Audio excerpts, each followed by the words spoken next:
the pandemic started. Jordan standing by with more. That's right, Tina. Thank you so much. Joining us this morning, we have Jen Elmquist, who is going to be helping us to get some advice on how to deal with friends and family members who come to us feeling anxiety or sort of a little bit emotional with this quarantine. Good morning. Thanks for being with us. Please tell us what you have to share here. Good morning. Thanks for having me. Yes, absolutely. This is a time of high anxiety for all of us. You know, we're under this constant stress of this crisis, which increases our stress response. And definitely out of that comes extra worries and anxiety for people.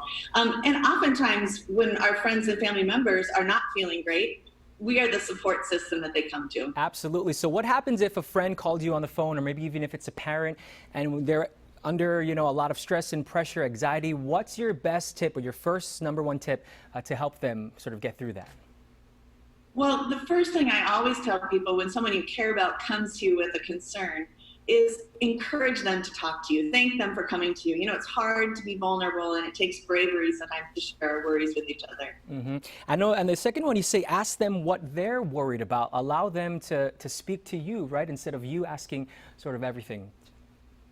Absolutely. I think put it right out there. You know, what do they need from you? Do they need you just to listen? Do they need to dump their bucket? Or do they want to share and are they looking for advice in return? And it can be very helpful then to tell them, you know, I'm here to listen. Tell me exactly what it is you're worried about and lay it all out there for me. I think that's a very important thing you bring up. Listen. A lot of times when people call you, we think like, oh, we have to give them advice. Sometimes they don't want advice. They just want someone to listen. So a great tip there. And then number 3, you say, let them talk through their best and worst case scenario. Let them talk through it, right?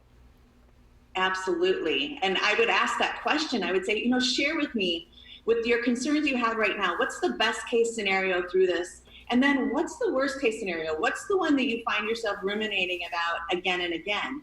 And after they've had a chance to share those with you, what I encourage people to do is note for them the strengths that they're sharing, the things they are really capable of. Because often when we share our worst case scenario, what we find is we're much more capable of managing it than we think on the inside.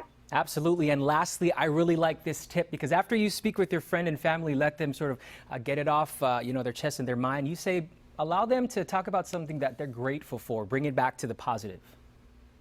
Absolutely. When we can shift our mindset from negative or from the worries to the positive or things we're grateful for, it boosts our whole mood. It's good for our health. It's good for our immune system, which is important right now.